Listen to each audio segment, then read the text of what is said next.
Bapak-bapak, saudara, adik-adikku sekalian, para ulama, apa yang saya ingin sampaikan adalah kerajaan-kerajaan Islam ini kemudian berkembang sampai ketika Indonesia merdeka, ada 200 kerajaan Islam di negeri Nusantara ini. Dari mulai Aceh sampai ke Raja Ampat Papua. Raja Ampat Papua itu Islam sampai sekarang. Masih, sultan-sultannya sampai sekarang, saya sudah jumpa Islam. Nah, jadi jangan dipikir negeri ini ketika penjajah Belanda datang negeri yang biadab. Negeri ini negeri yang bermartabat.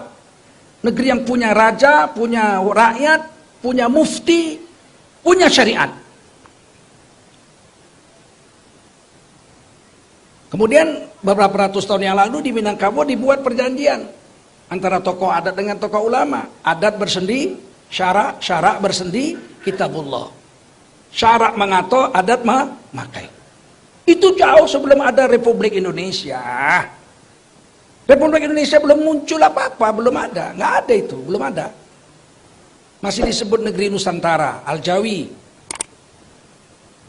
Dan sebelum Indonesia merdeka, ulama di Sumatera Barat ini, masih kerabat kakek saya, Syekh Ahmad Khotib Minangkabau, itu jadi imam dan khotib di Masjidil Haram. Bersama Syekh Zaini Dahlan, orang Arab.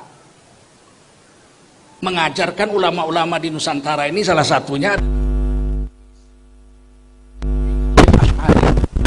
Hasyim Asy'ari pulang mendirikan NU tahun 1926, tapi Kiai Haji Ahmad Dahlan ini, Muhammad Darwis ini ganti nama pulang.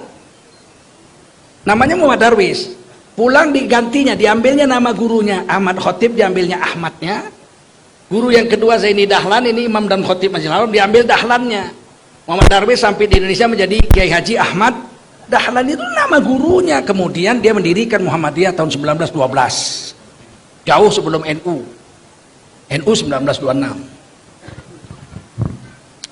Nah, Bapak-bapak saudara, ketika memperjuangkan Indonesia merdeka, ada banyak ormas Islam berdiri. 1901 Jamiatul Khairat di Tanah Abang. 1905 Syarikat Dagang Islam. 1912 Muhammadiyah. 1916 Matlaul Anwar di Jawa Barat, di Banten. 1923 Persis, Persatuan Islam di Bandung. 1926 Al-Wasliyah di Sumatera Utara. 1926 juga NU di Jawa Timur. 1934 Al-Ittihadiyah. Di sini ada Persatuan Tarbiyah Islamiyah. Yang mendirikannya Injik Canduang, Syekh Abbas, bapak daripada Sirajuddin Abbas, Qadi Abbas di Padang Laweh. Kemudian Syekh Sa'ad Mungka dan kakek guru saya, Syekh Abdul Wahid Padang Japang Sudiki Payakumbuh. Kemudian berdiri Persatuan Ulama seluruh Aceh. Kemudian berdiri Al-Irsyad, kemudian berdiri Nahdlatul Wathon. Ini semua ormas-ormas Islam berdiri untuk memerdekakan Republik Indonesia. Dan pendirinya semua pakai jubah serban. Tidak ada yang pakai batik.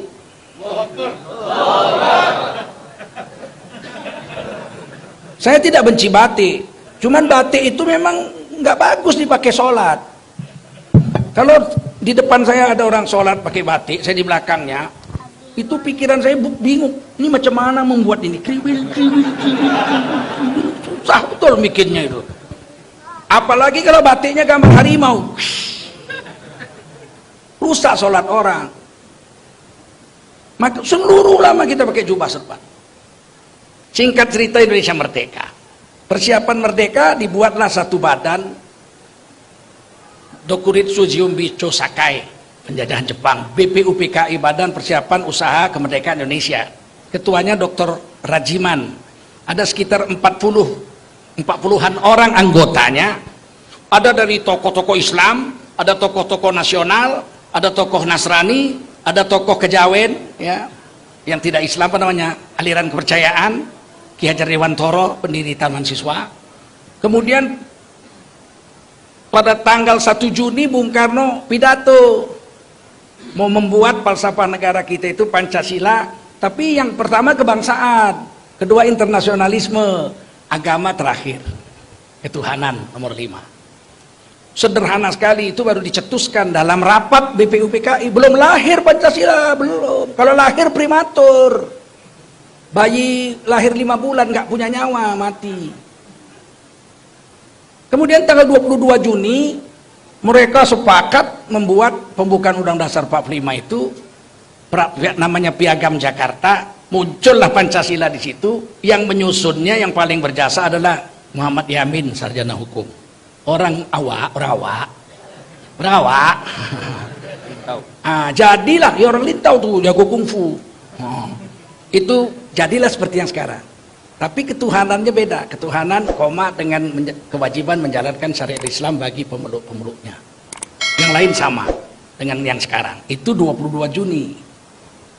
Kemudian PPKI dikecilin, panitianya jadi 9, panitia persiapan kemerdekaan Indonesia. 9 orang, ketuanya Insinyur Soekarno. Anggotanya Muhammad Hatta, ada di situ Wahid Hasyim Asy'ari, bapaknya Gus Dur, ada Ki Bagus Hadikusumo, ada Dr. Maramis, 9 orang.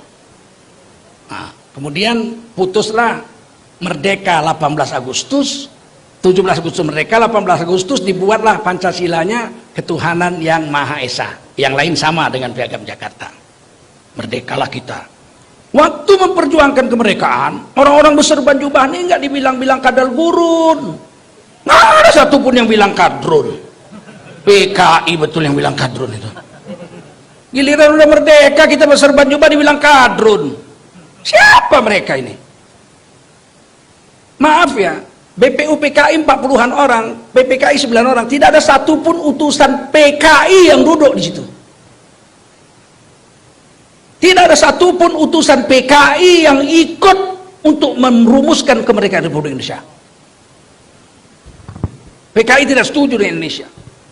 Tahun 1948 ketika kita mau perang sama Belanda, agresi pertama, dia memberontak di Madiun, di bawah pimpinan Musso, dia memproklamasikan Republik Rusia Raya. Bukan Republik Indonesia PKI. Tahun 65 dia memberontak lagi, berafiliasi ke Cina, RRC. Kalau 48 afiliasinya ke Rusia. Tahun 65 ke Cina. Dilaranglah PKI sampai sekarang.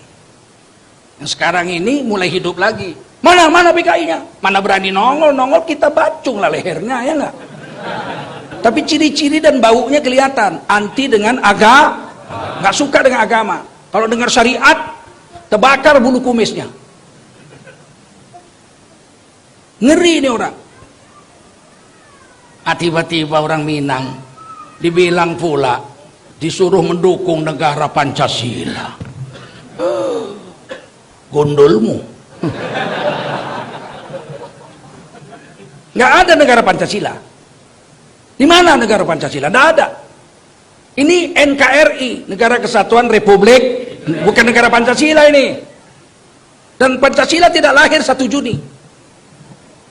Kami Majelis Ulama Indonesia menolak Pancasila yang lahir 1 Juni. Karena 1 Juni itu kebangsaan nomor 1, ketuhanan nomor 5. Yang kita terima adalah Pancasila yang lahir 18 Agustus 1945. Bukan 1 Juni. Ini penyelewengan sejarah. Tiba-tiba Pancasila mau diperas jadi Trisila. Ketuhanannya ketuhanan yang berkebudayaan. Mau Glenn? Itu baru mau dibuat undang-undangnya. HIP, haluan ideologi Pancasila. Baru mau dibuat. Untuk apa dibuat? Untuk menangkap ulama-ulama yang keberatan kalau dibuat ketuhanan berkebudayaan. Belum bisa ditangkap, belum ada undang-undang. Mereka sudah buat 6 tahun ini. Ketuhanan berkebudayaan itu sudah dibuatnya 6 tahun ini. Kita nggak mau, karena ketuhanan itu mesti berdasarkan syariat, Quran dan Sun. Mana ada ketuhanan pakai budaya? Ketuhanan itu wahyu, budaya pemikiran orang. Bagaimana bisa ketuhanan dengan wahyu dijadikan satu? Nggak bisa. Mereka buat 3 tahun yang lalu kurang lebih diadakan Isra dan Mi'raj di Istana Negara. Dipanggil pembaca Qurannya orang Medan, juara MTQ internasional. Bapaknya kawan saya. Diumumkan pembacaan ayat suci Al-Quran pada malam hari ini akan dibacakan oleh si Fulan bin Fulan, dosen Universitas Islam Negeri Yogyakarta, dengan membacakan surah Al-Isra ayat 1 sampai sekian dan surah An-Najm ayat 1 sampai sekian dengan membawakan langgam lagu Nusantara. Apa ini? Baca Quran Nusantara. Teringat aku Kus Plus banyak Nusantaranya itu. Di Nusantara yang indah, rumahku ding ding ding ding, engkau harus tahu.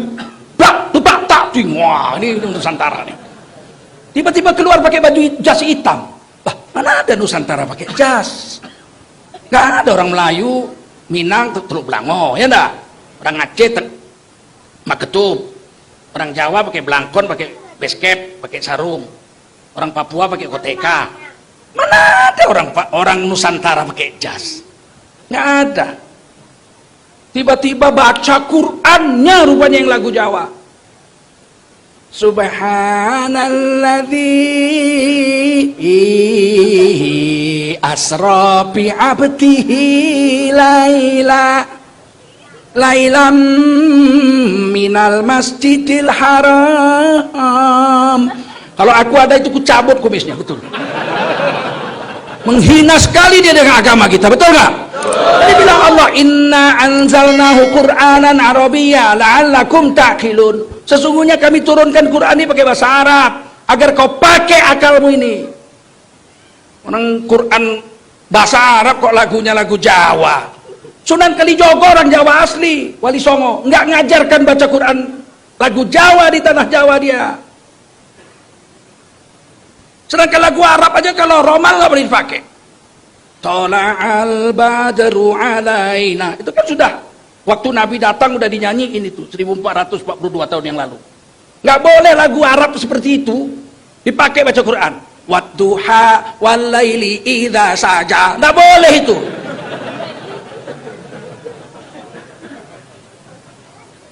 Walaupun lagu Arab. Bukan enak-enak. Rasulullah membaca watini wa zaitun. Indahnya luar biasa. Dalam hadis Bukhari diceritakan, kata almarhum guru saya Al-Hafidz Syekh Azra'i Abdul Rauf, kemungkinan besar lagunya Nahawan. Jadi sudah ada.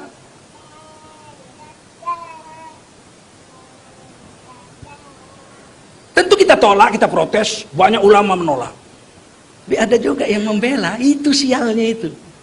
Ada juga yang gak apa-apa, mau lagu Jawa ya gak apa-apa.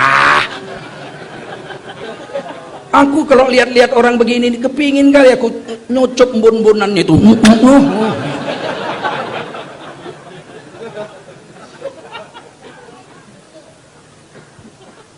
Kita protes seluruh Indonesia, dia nggak jadi buat musabaqah tilawatil Quran tingkat nasional pertama dengan lagu-lagu Nusantara dibatalkan. Sudah diumumkan di Manado penutupan seleksi tilawatil Quran oleh Menteri Agama Lukman Hakim Saifuddin.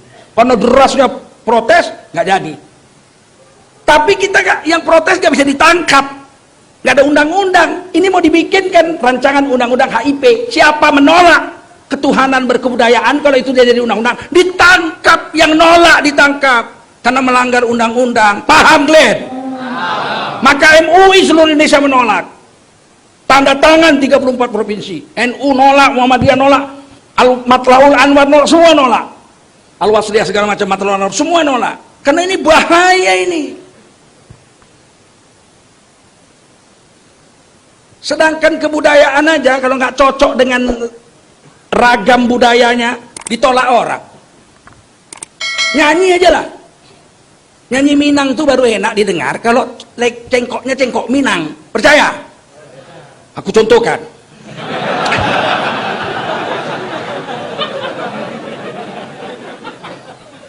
Hujan, jikalau hujan hati dan ibu takkan masuk kisah nan lamu masuk sapayuang kita badu. Bisa nangis orang enak, betul? Karena lagu Minang pakai cara Minang, lengkoknya lengkok Minang. Coba lagu hujan pakai logat Batak. Hujan, kau nggak dilempar batu kau.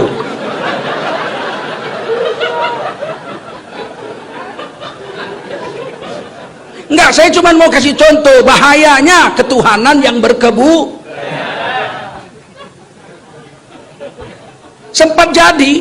sempat jadi itu nanti undang-undang itu. Tak terbayangkan saya datang kita sholat Jumat, imamnya pakai baju petro, sarung nggak pakai baju, pakai senggol petro tuh. Dibacanya lagu Jawa. Ulnya ayyuhal kafirun.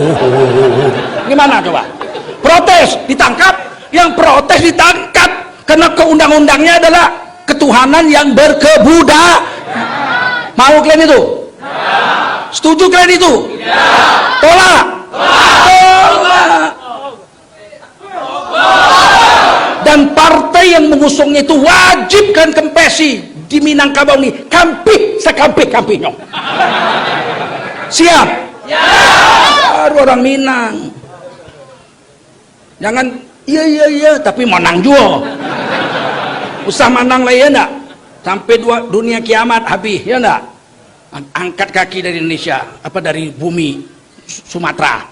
Terutama dari, kalau di Aceh enggak ada satu kursi, enggak ada. Di Aceh tidak ada tempat di Aceh. Nah, Sumatera Barat masih ada ya? Atau depan jangan ada? Oh, dan lambangnya sedap nengoknya, Pak.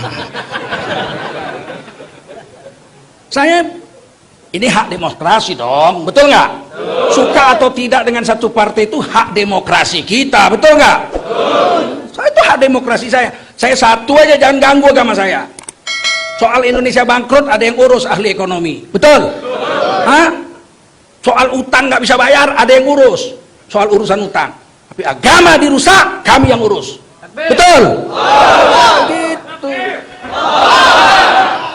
PKI benci dengan agama dulu, tapi dia nggak ikut merusak, dia cuma benci sama agama. Agama racun kehidupan, candu kehidupan, dia benci, tapi dia nggak rusak. Ini dia mau rusak, dia mau bikin undang-undang ketuhanan yang dia mau rusak agama saya tidak terima. Tengku Zulkarnain kok nyinyir ribut kali, ceramah adem, kenapa? Keadaan sudah seperti ini, agama udah dibikin begini, mau dibikin adem. Masuk kulkas kau biar adem. Sama otak-otakmu beku dibikinnya. Udah begini rusak agama. Menteri Agama berani bilang terorisme, radikalisme itu datangnya dari masjid, dibawa oleh imam-imam yang hafiz Quran, yang good looking, ganteng kayak Ustadz Fatullah. Ada juga God looking. Ya sekarang God looking. Aku ya, seluruh dunia, bangsa apapun mengakui kalau orang jahat itu pasti wajahnya tidak good looking. Film India misal, banditnya Tuan Takur, betul nggak? Film koboi, banditnya itu pasti nampak bandit, tengik kali gayanya itu. Kalau good looking kayak kami ini nggak mungkin jadi bandit ya. Tiba-tiba dibilang yang bawa radikalisme orang-orang penghafal Quran macam anak kita ini. Oh, kalau jumpa memang kepingin cabut kumisnya lah.